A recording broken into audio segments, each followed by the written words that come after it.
Aujourd'hui les amis, c'est régalade. J'ai senti que vous étiez tous totalement déshydratés et nous allons pouvoir boire des larmes de bourgeoise les amis. Aujourd'hui c'est petite détente et énervement. On va travailler un petit peu votre conscience de classe les amis et nous allons faire ça grâce à la meilleure d'entre nous pour ce genre de questions, c'est-à-dire Léa Salamé. Léa Salamé qui a décidé d'inviter la femme de Bernard Arnault dans son énorme émission de merde nommée Quelle époque et une séquence incroyable est sortie sur les réseaux, mais alors vraiment, je pense que là, on a un mélange à la fois de la déconnexion de la grande bourgeoisie qui est juste dingo et une parfaite démonstration de ce qu'est le journalisme de cour, où vous allez voir que la meuf ne cesse de s'enfoncer. Et il y a Léa Salamé qui essaye de la récupérer comme ça pour faire comme si elle était un être humain normal. Et nous allons faire ça avec Chris. Chris, comment ça va? Es-tu prêt à ce qu'on mange la bourgeoisie aujourd'hui? Bah ouais, en plus, quand Zoé m'a montré ça, j'ai dit ouais, quelle dinguerie. On est plusieurs à dire dit ça. Je me suis dit, ouais, ça faisait longtemps qu'on n'avait pas fait, moi, ce que j'appelle du lifestyle. Alors, Zoé connaît sûrement mieux la définition que moi du lifestyle. Et pour moi, le lifestyle, quand on fait ça sur la page YouTube, c'est ça, c'est quand on parle pas vraiment de gens politiques, on parle pas vraiment de théorie, voilà, on prend des sujets un peu de la vie courante, quoi, voilà. Une pub, un article de gala, voilà. Bon, même si quand moi je choisis des articles de gala, c'est quand il y a des politiques dedans, mais bon, bref, voilà. Mais là, tu vois, pour moi, Salamé, c'est du lifestyle, c'est du niveau de closer ou du machin, voilà. Donc, mais en tant que marxiste matérialiste, nous considérons que chaque fait humain a une signification de classe. Et bon, là, même si vous n'êtes pas des cinquièmes dan en marxiste, vous pouvez quand même voir la signification de classe dans cet extrait. Mais c'était intéressant de voir parce que, comme tu l'as dit, il n'y a pas que le contenu, il y a aussi le dispositif. Ah ouais, c'est dingo. Acquis, C'est vraiment, vous etc. n'êtes pas prêts, les amis. Si vous n'avez pas vu ce truc, mais vraiment, asseyez-vous. Hein. Et moi, je trouve ça C'est super, chaud. je trouve ça super signifiant que ça s'appelle Quelle époque, Ah bah, tu vois. Parce que je pense que dans 30 ans, quand on sera sorti de cette période de pourrissement là, du néolibéralisme, pour le mieux, quoi, pour plus de collectivisme et pour plus de communisme, on regardera ça en disant mais quelle époque, quoi. Voilà, quelle époque, ce truc. Voilà. Et d'ailleurs, il y avait une émission qui s'appelait comme ça et qui montrait toute la... Tu sais, ce qu'on a expliqué beaucoup l'été dernier pendant la préparation du 10 septembre, tu vois, le pourrissement, c'est en bas on ne veut plus, en haut ils ne peuvent plus, etc. Tu vois, et ben là on est dedans, là. On va être devant la décrépitude de la bourgeoisie qui vient sur France 2 pour. Enfin, bon, je vais pas vous spoiler l'extrait, mais je veux dire, voilà, quelle époque, et on va rendre hommage à cette époque pourrissante avec effectivement la télé en décrépitude, la télé de France 2, Madame Salamé, qui reçoit donc la femme de l'homme le plus riche du monde. Voilà. Et donc, qui dit riche, s'il y a encore des libertariens, des libéraux dans nos coms, donc le plus gros exploiteur du monde, du coup, Zoé, si c'est le plus riche. Ah ben totalement, totalement. 145 milliards d'euros. Alors tu sais, ça bouge beaucoup, hein, ces Oui, choses-là. Mais ça 145 fluctue. milliards d'euros de fortune actuellement attribués à Bernard Arnault. Alors pour vous donner un petit ordre d'idée, la République démocratique du Congo, c'est 65 milliards de PIB par an. Voilà, je vous laisse, je vous laisse méditer sur ces petits chiffres et cette comparaison. Et donc cette meuf, elle a pécho Bernard. Voilà, elle a pécho Bernard. C'est sur Elle le s'est gros mariée lot, quand avec même, lui. comme on dit. Ouais, ouais, ouais. Bon parti. Bien joué, C'est Hélène, ça. car elle s'appelle Hélène Mercier-Arnault. Alors, pour vous mettre très rapidement le contexte, cette meuf est pianiste. C'est ça son travail. Voilà, donc elle fait du piano et tout. J'imagine qu'elle joue très bien, de ce que j'ai compris. Et surtout, elle est la femme de Bernard Arnault, à qui elle a fait 3 enfants. Ils sont mariés depuis un petit bout de temps maintenant. Hein. Ils sont mariés depuis plus de 30 ans, 35 ans maintenant. Donc voilà, Bernard est fidèle à Hélène. Et Hélène est invitée. Alors, je vous avoue que je ne me suis pas tapé la totalité de Quelle époque parce que globalement, j'ai la flemme, j'ai autre chose à C'est foutre dans horrible ma à vie. regarder. C'est Oui, horrible je à sais, regarder. je sais. C'est vraiment, tu sais, moi, peux pas. je pouvais regarder. Ouais, tu sais bien, j'ai beaucoup regardé Ardisson quand j'étais jeune. Il adore Quotidien. Voilà, je le balance. Il adore Quotidien, Chris. Oh, c'est mon hate watch. Voilà, donc, non, j'ai déjà dit plein de fois, mais je m'énerve devant le quotidien. Je pouvais à peu près regarder Ruquier quand il y avait son truc là. On n'est pas couché, non, je sais pas quoi. Ouais, Ouais, c'est c'était ça. ça. Mais alors, quelle époque! C'est J'ai horrible. déjà essayé de regarder. C'est d'un creux, mais vraiment. Mais les gens qui regardent ça, faites un témoignage sur les chroniques de l'exploitation, les voies de l'exploitation, parce qu'il y a un truc d'aliénation. Qu'est-ce que vous y trouvez? Je serais très curieux de savoir. Moi, par exemple, quotidien, je sais ce que j'arrive à y trouver. J'aime bien analyser la fausse conscience de gauche, tu vois. Donc, quotidien, je suis vraiment dedans. Mais là, j'ai l'impression que c'est même plus du tout de la fausse conscience de gauche. Je sais même pas ce que c'est, tu vois. C'est de la serpillière, c'est horrible. C'est vraiment truc de cours, quoi. C'est vraiment, c'est horrible. Moi, ce qui me fait rire dans son nom à elle, c'est que ça, quand tu le dis vite, ça fait merci Arnaud comme merci patron, tu vois. Donc il y a un jeu de mots qui se fait tout seul. Les blagues s'écrivent toutes seules. Voilà. Donc. Mais du coup, Chris, je ne sais pas pourquoi elle a été invitée à la base. Donc dites-nous dans les coms si vous savez pourquoi. Globalement, j'en ai rien à foutre. Mais un concert, du coup, non, si elle est concertiste. Peut-être, oui. Alors moi, de ce que j'ai compris, c'est surtout qu'elle vient parce que la meuf, en fait, à chaque fois qu'elle ouvre la bouche, elle dit des dingueries. Et du coup, moi, j'ai l'impression qu'elle était un peu venue pour se refaire, en fait, pour se refaire une image publique. Parce que les riches, non seulement ils nous exploitent la gueule comme des oufs, non seulement ils mettent à sac la totalité des choses qui font qu'on peut faire société ensemble, les services publics, les machins, les trucs et tout, mais en plus, ils veulent qu'on les aime. On n'aime pas la réussite en France. C'est que, putain, vous nous pissez dessus, en plus, faut vous sucer. Ça va 2 minutes, quoi. Pardon, excusez-moi, j'ai été un petit peu vulgaire, mais voilà quoi. Pour ceux qui... Ça m'énerve.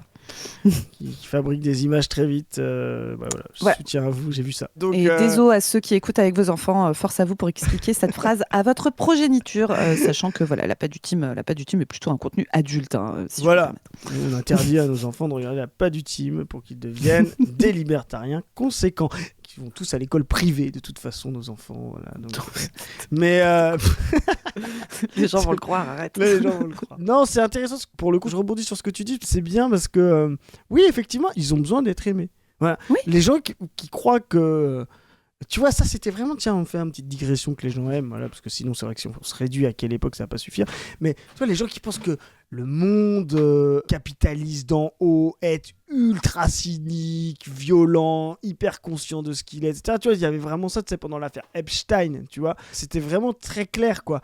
Ben non, en fait, la majorité des grands bourgeois, ils ont l'impression d'être l'aristocratie de l'époque, les seigneurs de l'époque, qui apportent à la société par leur intelligence, par leur richesse, par leur désir d'entreprendre, tu vois, ce genre de truc. C'est vraiment... Ils sont persuadés de ça, tu vois. Et ils ont envie que les gens en soient persuadés aussi. Quand on leur dit « Vous êtes des voleurs », ils n'arrivent pas à répondre « Oui, ben t'as qu'à voler toi aussi si t'es pas assez intelligent pour voler comme moi, ou si ton père t'a pas donné assez de capital pour voler comme moi, c'est ton problème, pas le mien, tu vois. » Non, ils n'arrivent pas à croire ça.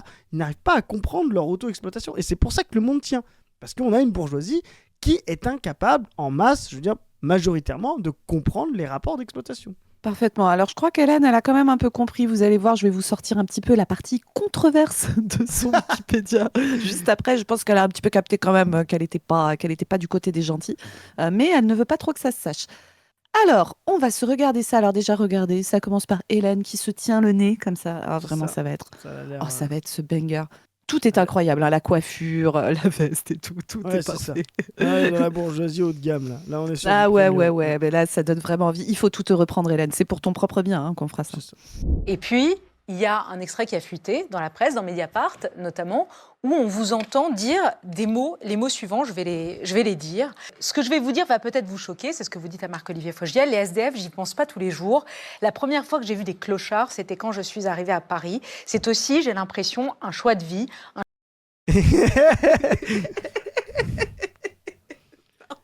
Oui. Non mais salami. En fait, quand j'écoute ça, moi, soit je deviens folle, soit je rigole. Donc j'ai choisi de rigoler aujourd'hui. Ouais, moi pareil. Non, on essaye de stratégie. Allez. De... Tous ensemble, les amis, respiration abdominale. Concentrez-vous sur votre diaphragme, voilà, parce que ça permet de stimuler le nerf phrénique et donc de limiter un peu la stimulation d'hormones de stress, de cortisol et tout ça. Oh là là. Donc voilà, tout le monde, les mains sur le ventre. On respire, respiration abdominale. Voilà, la pas du team vous apprend à haïr en riant les riches. Voilà, donc ne pas fabriquer d'ulcères, de somme, de violence, d'agressivité, parce que ça pèse sur vous. Oui. Haïssons les riches en collectivité, en rigolant ensemble, et gardons notre cerveau pour fabriquer les stratégies pour en finir avec eux. Voilà, en finir. Tout à fait, pas d'ulcère gastrique, car pour pouvoir manger les riches, il faut avoir un estomac en bonne santé. Voilà, et quand je dis en finir, c'est en finir de manière sociale, c'est-à-dire de bien faire en sûr, sorte qu'ils évidemment. perdent leur titre, mais qu'ils Oui. continuent une existence d'individus prolétariens Mais libérés, évidemment. émancipés, voilà. Attends, Hélène, elle joue super bien du piano. Alors moi, tu vois, j'ai plein d'idées pour Hélène. Hélène, tu joues super bien du piano. Je pense que tu pourrais faire des concerts populaires pour que tout le monde puisse avoir accès à la musique classique, Même des etc., clochards. que tu sais très bien jouer et tout ça. Dont les clochards, Hélène, Le auxquels tu mot ne penses déjà. pas tous les jours. Le mot déjà a un petit côté, tu sais. Bien sûr. Alors après, Hélène, il va falloir prendre ta part. Alors, elle a une 60aine d'années, Hélène, mais elle est encore en forme. Ça, c'est l'avantage d'être un bourgeois, hein. Hélène est plus en forme que les meufs que je soigne qui ont le même âge qu'elle et qui ont été ouvrières à la laiterie toute leur vie. Voilà. Elle a l'air d'être un petit peu plus... Donc voilà, je pense qu'Hélène, tu vas quand même pouvoir peut-être prendre un petit tour de poubelle, un petit tour de désherbage de carottes. Je te rappelle que ton mari, il sera 18 heures par jour sur les 30 prochaines années, parce qu'il va vivre très longtemps, comme il est très riche. Donc Il a voilà, du tu vas peut-être rattrapage prendre... à faire.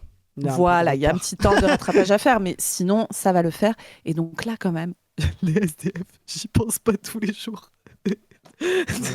Ah bon Ah bon, Ah bon, Hélène Putain, quelle surprise. C'est fou. Et heureusement pour toi, j'ai envie de dire, parce qu'avec le train de vie que tu mènes, ça serait quand même, tu vois, à la fin, tu peux écrire du Bernanos ou du Mauriac si t'as un peu de talent. Parce que vraiment, si t'es torturé à ce point par les SDF tous les jours, vu le train de vie que tu mènes, ça doit être soit t'es comme tous les grands bourgeois qui veulent pas perdre leur... voilà, tu te fonds dans l'esthétique et t'écris un roman là-dessus. Soit à la fin, tu te dis, peut-être que je peux renoncer à quelques milliards, tu vois. Alors, comme t'en as 145, moi, Mm. je pense que tu peux renoncer à 144,999999 et ça va quand même le faire. Voilà, tu vois. Voilà. Donc, combien de SDF sauvés en renonçant à 99,9% de ta... Voilà. Ça, c'est la vraie question. Beaucoup plus de savoir combien de fois tu y penses par jour. Toi, tu dis ça, Chris, mais en fait, Hélène, dans sa tête de grande bourgeoise, elle a trouvé une pirouette. Quand elle a Voilà. croisé des clochards à Paris, elle s'est dit que c'était un choix de vie. Eh ben oui. Mais ça, En c'est... fait, t'as deux choix dans la vie. Soit tu deviens concertiste de piano classique et tu te maries à Bernard Arnault, 145 milliards de fortune. Soit tu choisis de vivre sur un matelas puant plein de pisse dans la rue à Paris. Voilà, c'est les deux en choix qui proie existent. à l'agression, au viol. Voilà, Bien sûr. mais À c'est un l'agression choix de- policière, des mecs qui viennent flinguer tes tentes, des mecs qui te volent, Au etc. mépris Pas de quotidien. place d'hébergement. Voilà, enfin bon, bref.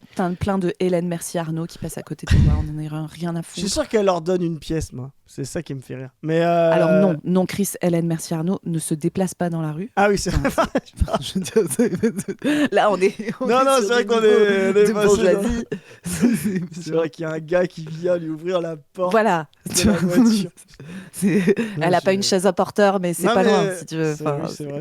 Pour moi, tu sais, je suis encore trop populaire. tu sais, les bottines Chanel, c'est pour marcher sur les mégots, c'est pas adapté. Hein. Ben non, c'est vrai. On va essayer quand même de faire du fond, parce que là, tu as une belle illustration de ce que c'est la fausse conscience. Les stratégies d'équilibration entre un problème concret et une position sociale. Là, en fait, on a un individu très riche, pas très riche, le plus riche voilà, de tous les temps, voilà, c'est vraiment l'absolu, qui est persuadé d'être nécessaire à la société. Voilà, parce que je te dis, le cynisme est une stratégie d'équilibration, mais ils n'ont pas choisi ça, ils sont persuadés d'être nécessaires à la société, et donc ils voient des clochards.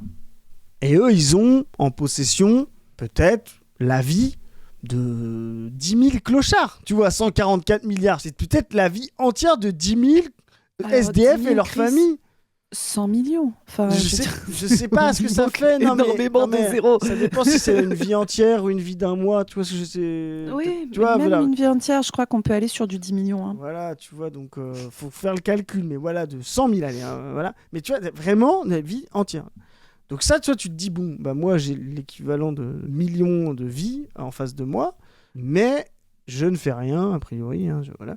Donc, la stratégie d'équilibration, et c'est ça que le marxisme nous explique dans les structures mentales, la stratégie d'équilibration qui fabrique de la fausse conscience, c'est de trouver une explication qui, elle, va permettre un équilibre entre le problème et la situation. Voilà. Et bien, comme tu l'as bien dit, Zoé, sa stratégie, c'est de dire « Ah mais non, je n'ai rien à faire. » Parce qu'en fait, c'est un choix de vie. Ça veut dire que même si demain, je voulais supprimer les SDF et que je leur donnais 1 million, ils n'en voudraient pas.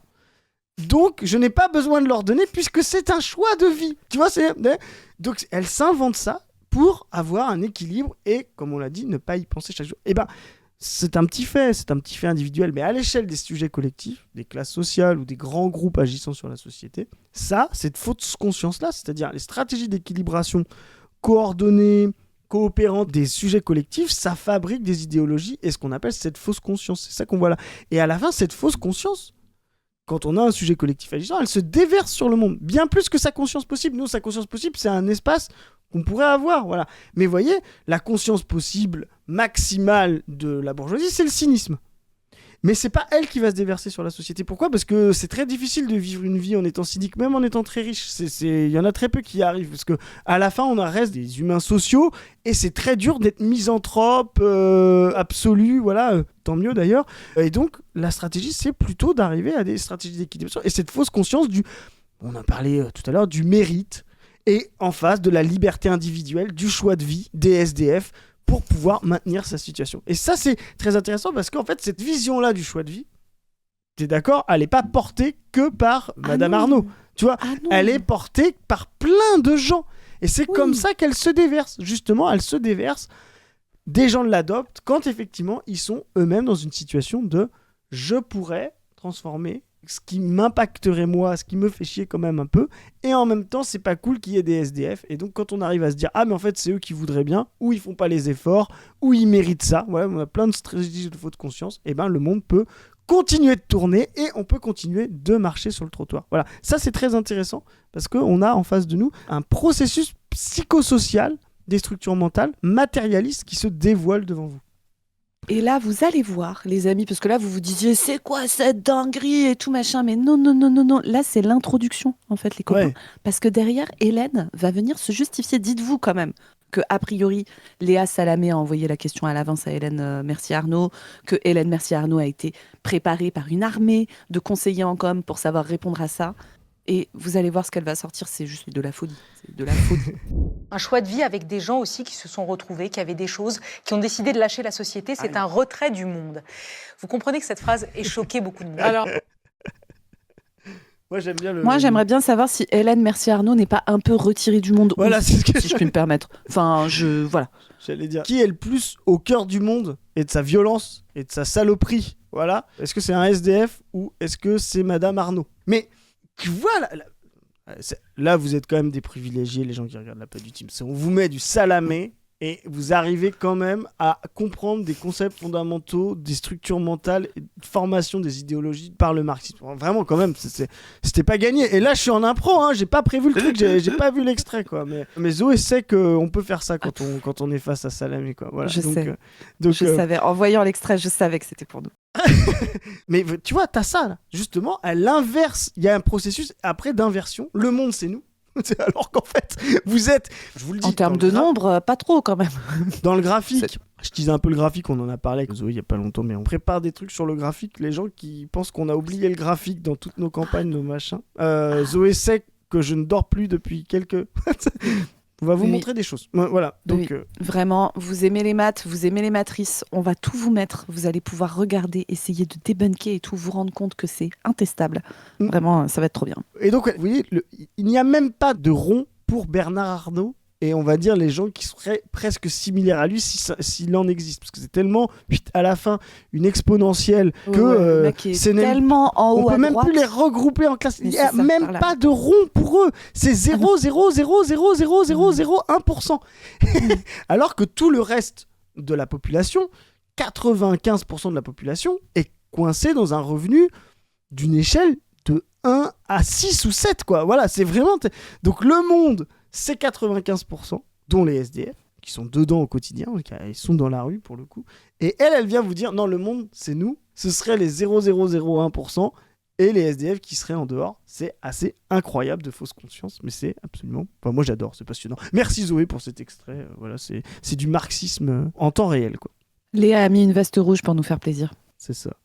Alors, oui. Alors, vous avez vu, j'ai mis 7 aussi. J'ai l'impression, peut-être un choix de vie. Mais là...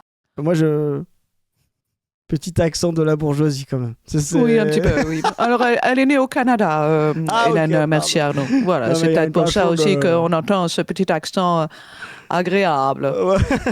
Tu le fais bien. Ah oui. Toi, t'as eu de la bourgeoise au cabinet, toi, ça c'est.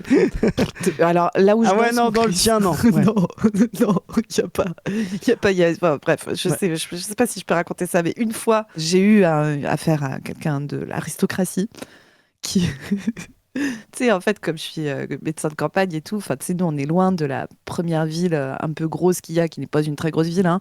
On est à plus de 40 minutes et tout. Je Et confirme. Oui, voilà.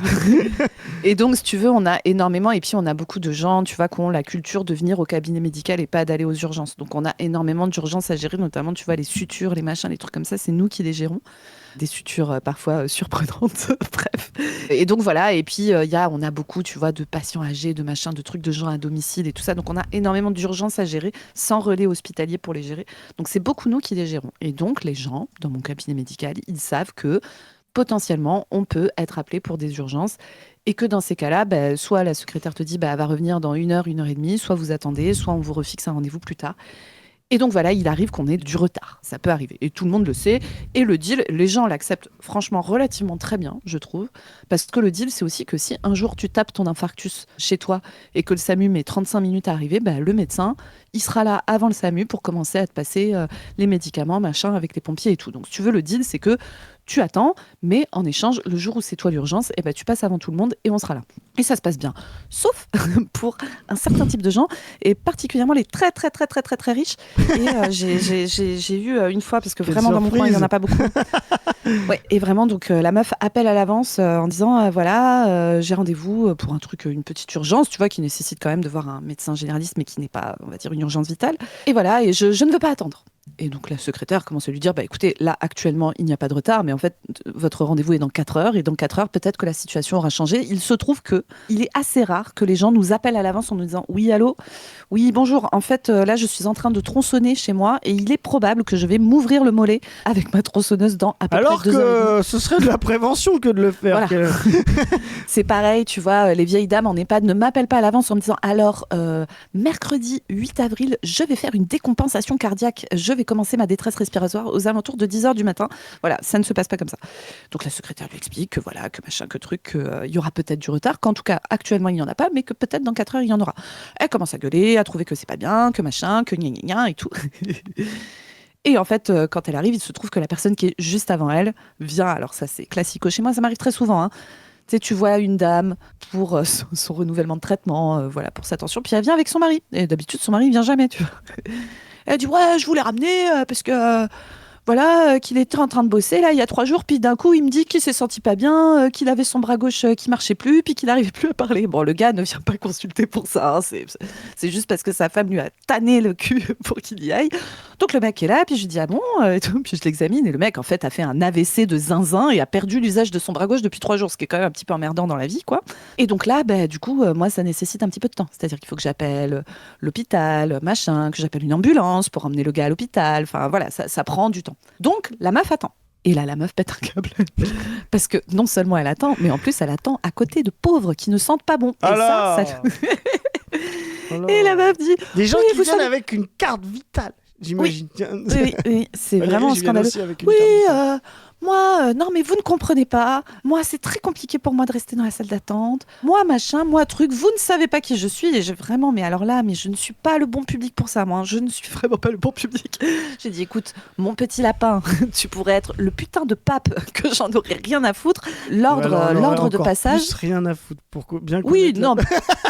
Oui, non, mais si, mais après, écoute, si le pape a une prostatite et qu'il est en vacances dans mon coin, aucun problème, je soigne sa prostatite, tu vois, il n'y a pas de souci. Mais il prend, comme tout le monde, Sa en file. fonction, il prend sa file. Et sa file, elle se fait pas à qui a le plus de thunes, qui aime être assis à côté d'un ouvrier agricole dans la salle d'attente, qui machin, qui truc. La file se fait en fonction de l'ordre d'urgence pour ta vie.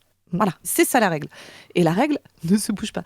Et donc la meuf a été scandalisée, elle a fait des courriers, des machins et tout. Elle a dit qu'elle ne reviendrait jamais. J'ai dit mais je m'en bats les couilles. J'ai déjà beaucoup trop de travail. Je vais pas non plus me faire chier à aller soigner des gens insupportables comme toi. Et c'est bon, je pense qu'elle va trouver des milliers de médecins. Tous les autres patients de ce cabinet n'ont pas accès à des milliers de médecins quand même. Là. Donc voilà, bref, désolé, c'était la petite interview. Je ne suis pas rentrée beaucoup dans les détails, mais vraiment, j'ai trouvé ça ouf que la meuf ose venir toquer à ma porte de consul pendant que je suis en train de gérer avec le SAMU au téléphone pour dire j'ai pas envie d'attendre en fait, mais je m'en bats les couilles. Qu'est-ce que tu dis C'est intéressant parce que tu sais, le pire truc qu'on peut faire de manière dialectique avec les riches, c'est de leur offrir notre universalisme. C'est vraiment ne jamais reculer sur le fait qu'ils soient traités différemment. On avait fait une capsule là-dessus de Nathalie Saint-Cric qui avait commencé à faire semblant d'être non mais on va retirer peut-être le remboursement à des très très riches, quand t'as les moyens de payer ta chimio,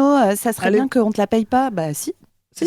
Allez voir ça, c'est intéressant parce que c'est le pire truc à faire. C'est-à-dire de rentrer dans ce qu'est le fondamental de la marchandise en fait, c'est-à-dire de commencer à vouloir tout marchandiser et de faire en sorte de dire ceux qui ont les moyens vont payer et d'autres vont être aidés. Voilà, ça c'est aussi, on a fait une capsule sur Marine Tondelier là-dessus qui pense comme ça sur l'énergie, tu vois. Non, en fait, ce qui les emmerde le plus, c'est qu'on les traite comme les autres. Voilà. Oui. Ce qu'il faut les faire, c'est les universaliser. Vous voulez être soigné, il n'y a qu'un système de soins. Le système universel que Zoé vient de décrire, où vous attendez derrière l'ouvrier. Voilà, parce que la primauté est aux soins. Pareil pour les allocations familiales, pareil pour l'éducation, suppression. Moi, je suis pour la suppression des écoles privées. Voilà, oui, moi aussi. Dit. C'est comme ça, c'est écrit, voilà. Et vos enfants iront avec d'autres enfants d'ouvriers dans la même classe, avec les mêmes cours, avec le même professeur. Et je le dis parce que c'est important de garder cette conscience-là, qui est le cœur du combat ouvrier, le cœur du communisme. Voilà. Souvent, on confond l'universel et le commun. On peut avoir des choses en commun avec les riches. Tu viens de l'exprimer, on a en commun. Mais Hélène Mercier-Arnaud a besoin, comme les autres, qu'on lui fasse un frottis cervico-vaginal en prévention du cancer du col de l'utérus, qu'on lui fasse un dépistage de sang dans les selles pour savoir si elle a des signes de cancer colorectal. Hélène Mercier-Arnaud a aussi besoin qu'on la vaccine contre le tétanos tous les 10 ans à partir de 65 ans. Enfin voilà quoi, pas de souci. Donc voilà, donc ça c'est du commun, c'est des choses qu'on trouve, c'est-à-dire c'est du concret, c'est empirique. Il y a du commun partout. Et oui, pas absolu, Hélène fait caca comme tout le monde. Exactement, voilà. L'universel, c'est pas la même chose. Il y a des classes comme la bourgeoisie, qui se prétendent universelles, mais qui ne le portent jamais concrètement, qui ont en elles du commun avec le prolétariat, mais qui ne portent rien d'universel. Elles ne sont que séparatistes, elles ne sont que à l'extérieur du monde, comme on l'a dit tout à l'heure. L'universel, c'est le fondement même du communisme, l'universel pratique, concret, celui qui fait que on répartit les conditions sociales à tous de manière égalitaire. C'est ça, celui que eux détestent, celui pour qui ils ont arrêté la Révolution française. Voilà. Cet universel-là, il faut le rappliquer à eux. Ni plus, ni moins. Et je le dis, pourquoi je précise là-dessus ? Parce que la violence qu'ils nous font, la violence qu'ils nous donnent, pourrait nous obliger des fois à refuser cet universel. Tu sais, à leur dire, séparez-vous définitivement, faisons sécession, gardez vos palais de riches et nous on va faire sans vous, ou tu vois, on va vous en enlever, etc. Non, la société, le projet qu'on doit construire, c'est de les remettre dans l'universel. Voilà, la sécurité sociale universelle, l'école universelle, on peut penser plein de choses, voilà. Et ça, c'est le meilleur moyen de les contraindre et de les violenter, c'est-à-dire de les ramener au fait qu'ils sont exactement comme les autres et face à plein de choses fondamentales, le fait de s'éduquer, le fait de se divertir, le fait de se soigner, le fait de manger, le fait de reproduire voilà, ils seront exactement comme les autres. C'est ce que l'aristocratie a voulu empêcher à la Révolution française. On parle de la bourgeoisie aujourd'hui, mais c'est ce que l'aristocratie a voulu empêcher à la Révolution française. C'est vraiment ça, c'est-à-dire d'être traitée de manière universelle face à la Déclaration des droits de l'homme, parce qu'elle avait des titres de noblesse, c'est-à-dire des privilèges qu'elle pouvait mettre à la face des autres pour empêcher d'autres personnes. Voilà. Et bien ça, on doit faire pareil aujourd'hui avec la bourgeoisie. Elle n'a pas de titre en droit différent. Il y a soi-disant un droit universel que les marxistes ont toujours critiqué, mais il y a un universel concret à porter. Voilà.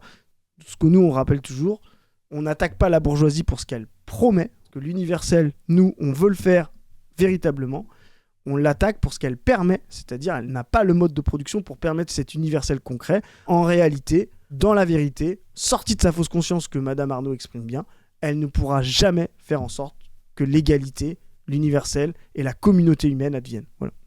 C'était un peu long, pardon, mais je trouve ça très Non, important. mais écoute, on parle des bourgeois, c'est intéressant.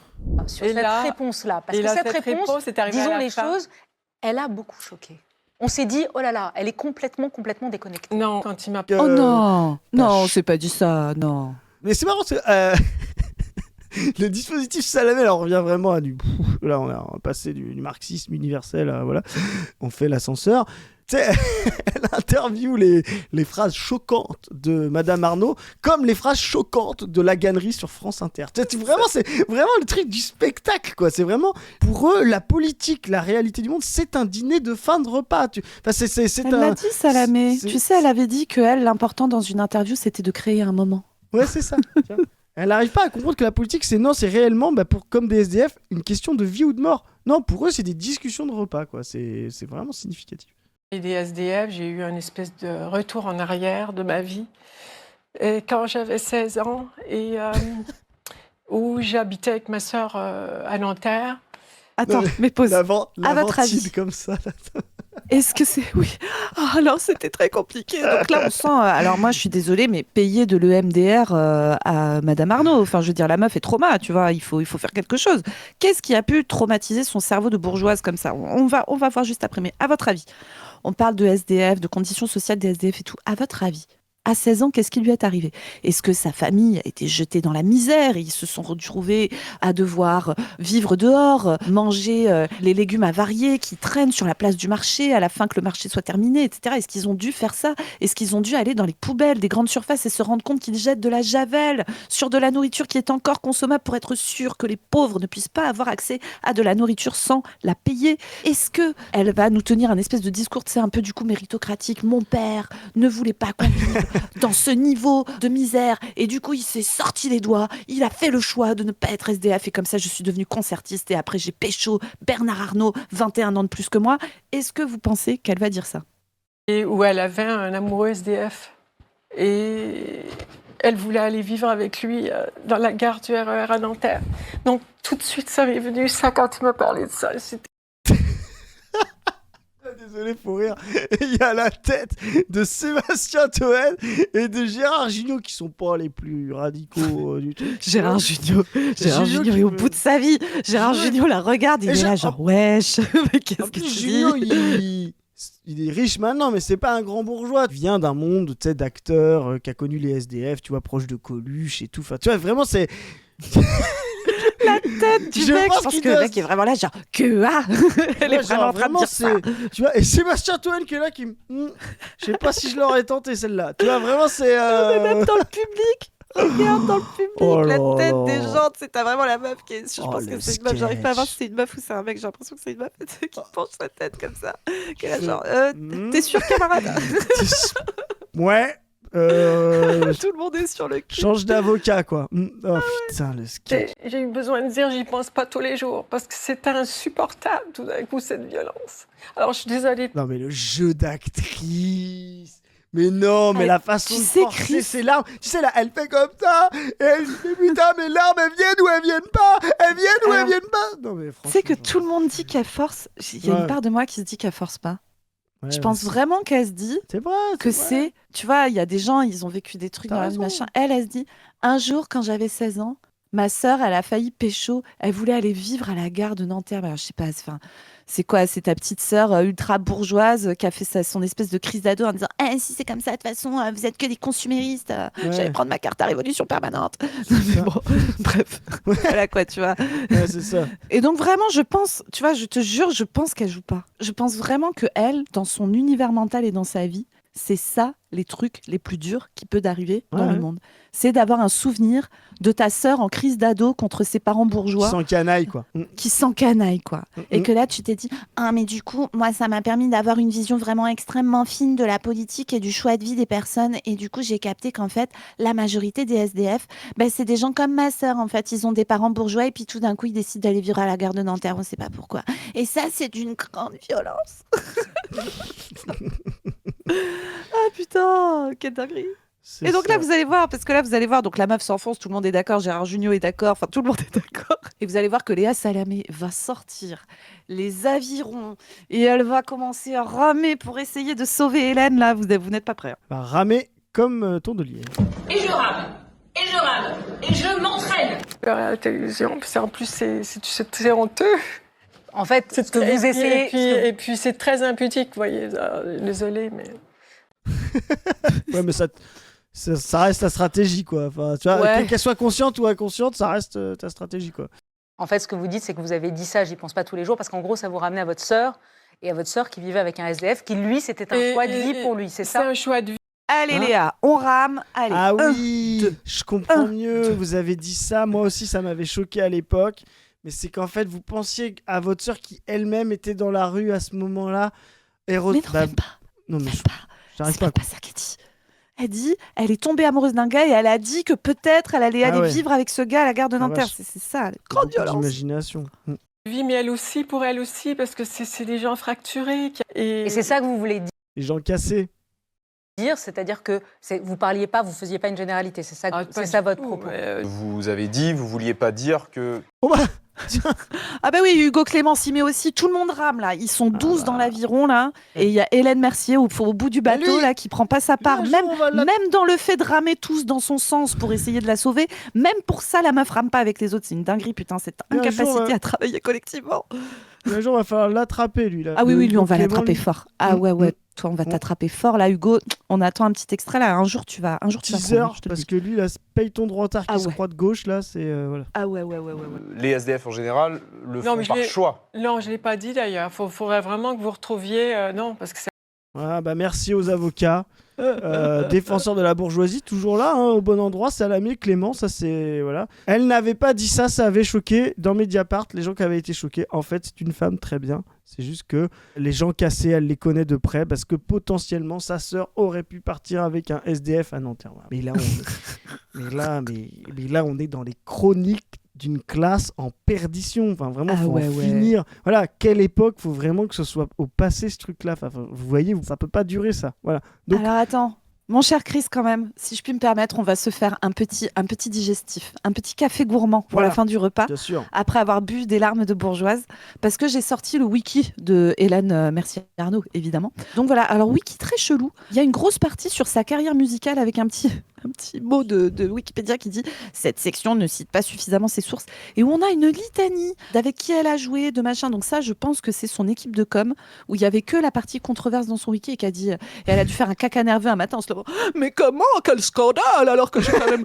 je veux dire, j'ai Moi fait du piano avec les plus grands. Moi Personne n'a parlé de la fois où, avec les orchestres de Vancouver, Toronto, Ottawa et Montréal, sous la direction de Charles Dutoit, Trevor Pinnicock et Long Yu, et je vous jure, il y a 15 lignes comme ça. Voilà.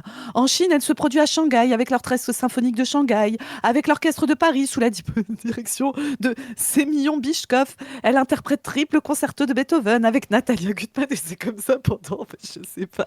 Donc l'équipe d'Arnaud a dû essayer de se dire on va quand même rajouter des trucs sur Wikipédia. Mais alors, il y a une partie vie privée avec une partie controverse que je vais vous lire, les amis, parce que ça va nous permettre de rentrer un petit peu plus dans la tête d'Hélène et se rappeler pourquoi elle va aller faire son tour de carotte. Alors, en décembre 2024, le Canard enchaîné publie une série de SMS échangés entre Hélène Mercier-Arnaud et le chef cuisinier de Dior, Christophe Amonou, qui poursuit son époux Bernard Arnault au prud'homme. Ce cuisinier ayant été licencié pour vol par la PDG de Dior, Delphine Arnault, fille de Bernard Arnault et épouse de Xavier Niel, alors qui n'est pas la fille d'Hélène Mercier-Arnaud, je vous le dis. C'est des enfants d'un premier mariage. Voilà. Elle y manifeste notamment son impatience à l'égard du personnel du yacht qui lui a servi des fruits coupés au lieu d'une salade de fruits. Je ne sais plus quoi faire avec ces gens. Oh ben oui, parce que c'est vraiment la dure vie d'Hélène s'exaspère des bougies d'anniversaire pour le gâteau de son fils qu'elle trouve moche. Tous le monde sait ici que je ne veux pas de ces bougies. J'en ai marre de devoir faire le perroquet et de devoir tout le temps tout reprendre à zéro. Parce qu'en fait, la vie d'Hélène, elle est dure, vous vous rendez pas compte, elle est là, elle est sur son yacht, il y a 15 personnes qui bossent pour elle, il y en a pas un qui est foutu de choisir les bonnes bougies pour le gâteau d'anniversaire de son fils. Non mais, et elle est obligée de répéter et répéter et répéter. Moi, je veux des bougies avec de l'or 24 carats et vous m'avez mis de l'or 18 carats. C'est un scandale. Je pense qu'elle a pleuré, hein. Je pense qu'elle a pleuré quand ça a eu Moi, lieu. Zoé, tu vois, ça me dégoûte là, avec tout l'argent qu'on fait là dans le Tipeee, là, les 1000 milliards, je sais plus à combien on est rendu là maintenant. Ah oui, on est à 1000 milliards d'euros Bah, par mois. moi, de Tipeee, le projet de Padu d'acheter un yacht avec, tu vois, ça me dégoûte de faire ça, tu vois, de lire ça. J'ai plus envie. Voilà, j'ai plus envie d'avoir un yacht. T'imagines, Chris, après tu te retrouves avec des fruits coupés au lieu d'une salade de fruits. Tu te rends compte un peu? Je continue parce que ce n'est pas fini. Donc elle en a marre de devoir le faire le perroquet. Elle rappelle également dans un message que absolument personne dans cette famille, à commencer par mon mari, ne prend un jour de pont. Oh ben oui, Hélène, elle travaille 7 jours sur 7, 365 jours par an. Elle bosse, elle est là à dire aux cuisiniers qu'il faut pas des fruits coupés. C'est du travail, des amis, vous vous rendez pas compte. Vous êtes là, vous faites le choix d'être SDF à la gare de Nanterre, gneu et tout. Et Hélène, elle a du taf en fait, vous ne savez pas vous. Et le mari d'Hélène aussi travaille beaucoup sur son yacht. En mars 2025, le Canard enchaîné publie une nouvelle série de révélations qui confirme le comportement d'Hélène Mercier-Arnaud avec l'ancien personnel du château de Saint-Rémy-des-Landes à Clairefontaine en Yvelines, qui sont en relation avec le chef Christophe Amonou. Les bruits portent sur des vols dans la propriété. En janvier 2025, la lettre A révèle que le groupe LVMH a dû intervenir pour modérer les dépenses qu'Hélène Mercier voulait mettre à la charge du groupe pour parrainer le gala des pièces jaunes organisé par Brigitte Macron. Alors Brigitte Macron, c'est vraiment quelqu'un que j'apprécie énormément. C'est une femme de très bon goût. Elle est vraiment super, je l'adore. Vraiment incroyable. Jamais ferait l'erreur sur une salade de fruits, Brigitte. Ah ben non, jamais. elle sait très bien faire la différence entre des fruits coupés et une salade de fruits. Aucun problème avec ça. Ça n'a rien à voir. Bien sûr. Selon la direction financière du groupe, ces dépenses risquaient d'être considérées comme abusives dans la mesure où les marques du groupe étaient peu mises en avant. Ah ben oui, dommage. Début 2026, invitée au micro d'RTL pour la promotion de son dernier album. Ah oui, c'est pour ça qu'elle est invitée chez Léa Salamé. Hélène Mercier-Arnaud a des propos concernant les sans-abri qui sont largement commentés dans la presse. Ceux-ci font d'abord l'objet d'une coupe au montage par la chaîne, mais sont ensuite révélés par le Canard enchaîné. Et la séquence finit par fuiter et faire scandale. Mais ça, c'est vraiment très, très, très surprenant. Hein, parce que franchement, Hélène, ça a l'air d'être quelqu'un de super. Je comprends pas pourquoi tout le monde s'acharne sur cette pauvre femme qui ne veut que vendre ses albums de piano, sachant qu'elle ne prend jamais de pont. Hein, je vous rappelle, hein, jamais de pont, Hélène. Hein. Bah non, Aïe. Voilà. Bon, voilà. Petit voyage en bourgeoisie. Voilà. Ah oui. Oh là, c'est pas de la chartreuse, là, c'est, je sais pas, c'est un c'est du cognac. Bah, c'est du NC, forcément. On est chez Bernard Arnault. On boit pas autre chose que du NC. Ou un petit cognac de chez Martel, là. Ouais. C'est Martel aussi. C'est chez lui. C'est LVMH. Pas Martel, LVMH. Bref, vous nous direz dans les commentaires. NC, c'est sûr. Après, il y a énormément d'alcool très cher. De LVMH, mais voilà. Ah oui, t'as raison.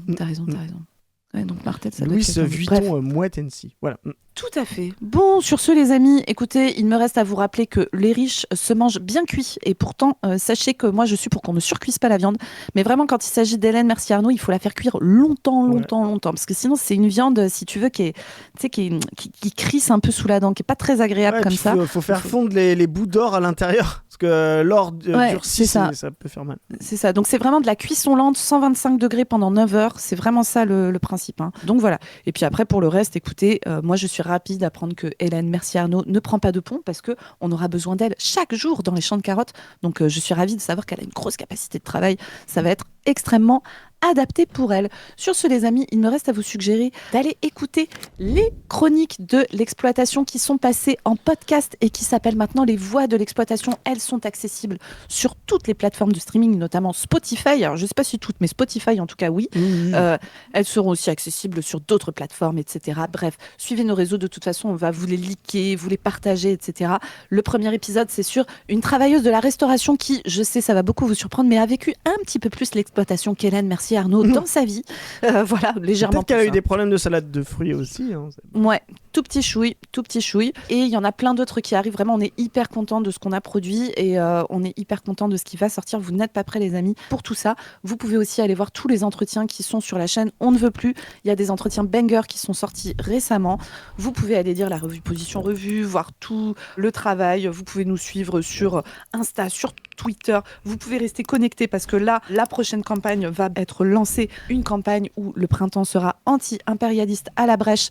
Et il se peut que Hélène Mercier-Arnaud ne valide pas la ligne de la brèche sur la question internationale. Et sur ce, les amis, il me reste à vous dire, ne lâchez rien. Rappelez-vous qu'on ne veut pas taxer les riches, mais tout leur reprendre. Et sur ce, à plus tout le monde, salut. Salut les gens. Salut.